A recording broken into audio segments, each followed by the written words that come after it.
अरण्यकांड दंडक वन में विराधवाद। सीता और लक्ष्मण के साथ राम ने दंडक वन में प्रवेश किया। वहां पर उन्हें ऋषि मुनियों के अनेक आश्रम दृष्टिगत हुए। वह क्षेत्र अत्यंत मनोरम था। वहां पर बड़ी बड़ी यज्ञशालाएं थीं तथा हवन सामग्री भी प्रचुर मात्रा में उपलब्ध था। उन आश्रमों में तेजस्वी ऋषि मुनि अपनी आध्यात्मिक साधना में लिप्त रहा करते थे। वीर तपस्वियों के वेश में राम लक्ष्मण को देखकर वे समस्त ऋषि मुनि अत्यंत प्रसन्न हुए। राम, सीता और सीता का समुचित सत्कार करने के पश्चात वे बोले, हे राघव, यद्यपि आप वन में हैं किंतु हमारे लिए आप ही राजा हैं। हम वनवासियों की रक्षा करना आपका परम कर्तव्य है। आत्मचिंतन में व्यस्त रहने वाले यहाँ के निवासी तपस्वियों को दुष्ट राक्षस निर्विघ्न रूप से ईश्वर आराधना नहीं करने देते। वे उनकी तपस्या में विघ्न तो डालते ही हैं, साथ ही साथ निरपराध तपस्वियों की हत्या भी कर डालते हैं। इसलिए हम आपसे आग्रह करते हैं कि हे रघुनंदन, आप उनसे हमारी रक्षा करें। रामचंद्र ने उन्हें आश्वस्त किया कि वे शीघ्र ही इन राक्षसों का विनाश कर इस क्षेत्र को निरापद कर देंगे। वहां से उन्होंने महावन में प्रवेश किया जहां नाना प्रकार के हिंसक पशु और नरभक्षक राक्षस निवास करते थे। ये नरभक्षक राक्षस ही तपस्वियों को कष्ट दिया करते थे। कुछ ही दूर जाने के बाद बाघंबर धारण किए हुए एक पर्वताकार राक्षस दृष्टिगत हुआ। वह राक्षस हाथी के समान चिंघाड़ता हुआ सीता पर झपटा। उसने सीता को उठा लिया और कुछ दूर जाकर खड़ा हो गया।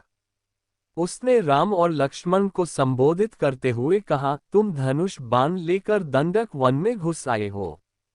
ऐसा प्रतीत होता है कि तुम्हारी मृत्यु निकट आ गई है।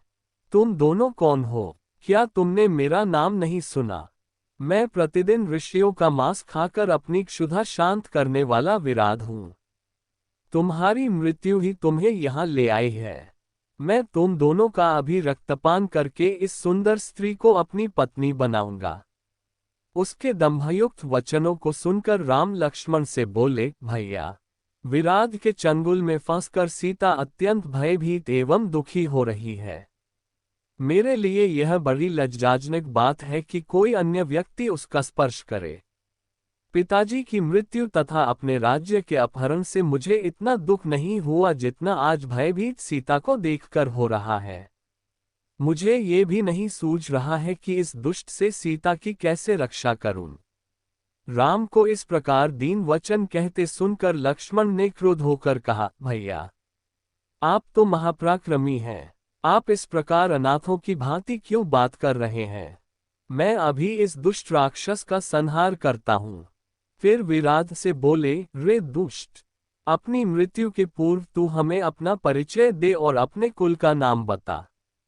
विराध ने हंसते हुए कहा, यदि तुम मेरा परिचय जानना ही चाहते हो तो सुनो। मैं जय राक्षस का पुत्र हूं। मेरी माता का नाम शतरदा है।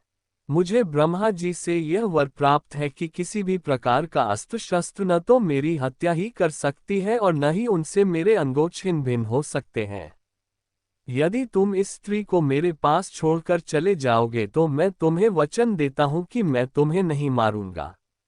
विराध के वचनों से क्रोधित राम ने उसे तत्काल तीक्ष्ण बाणों से बेधना आरंभ कर दिया। राम के बाण विराध के शरीर को छेद कर रक्तरंजित हो पृथ्वी पर गिरने लगे। इस प्रकार जब घायल होकर विराध त्रिशूल ले राम और लक्ष्मण पर झपटा तो दोनों भाइयों ने उस पर अग्निबाणों की वर्षा आरंभ कर दी, किंतु विराध पर उनका कुछ भी प्रभाव नहीं पड़ा। वे केवल उसके त्रिशूल को ही काट सके। फिर जब भयंकर तलवारों से दोनों भाइयों ने उस पर आक्रमण किया तो वह सीता को छोड़ राम और लक्ष्मण को दोनों भुजाओं में पकड़कर आकाशमार्ग से उड़ चला। राम ने लक्ष्मण से कहा, भाई, हमें जिस ओर यह राक्षस ले जा रहा है, बिना विरोध के हमें उधर ही चले जाना चाहिए। यही हमारे लिए उचित है।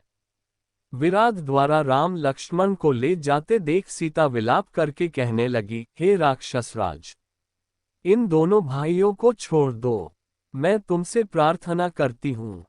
सीता के आर्तनाद करने पर क्रोधित होकर दोनों भाइयों ने विराध की एक एक बाह मरोड़ कर तोड़ डाली। वह मूर्छित होकर पृथ्वी पर गिर पड़ा। लक्ष्मण उसे सचेत कर कर के बार बार उठा उठा कर पटकने लगे। वह घायल होकर चीत्कार करने लगा। तभी राम बोले, लक्ष्मण, वरदान के कारण ये दुष्ट मर नहीं सकता, इसलिए यही उचित है कि हमें भूमि में गड्ढा खोदकर इसे बहुत गहराई में गाड़ देना चाहिए। लक्ष्मण गड्ढा खोदने लगे और राम विराध की गर्दन पर पैर रखकर खड़े हो गए। तब विराध बोला, प्रभो, वास्तव में मैं तुम्बुरु नाम गंधर्व हूँ। कुबेर ने मुझे राक्षस होने का शाप दिया था। मैं शाप के कारण राक्षस हो गया था। आज आपकी कृपा से मुझे उस शाप से मुक्ति मिल रही है। राम और लक्ष्मण ने उसे उठाकर गड्ढे में डाल दिया और गड्ढे को पत्थर आदि से पाट किया। सारा वन प्रांत उसके आर्तनाद से गूंज उठा। इसी भगवान की वीडियो देखने के लिए सब्सक्राइब करें चैनल को और बेल आइकॉन दबाएं।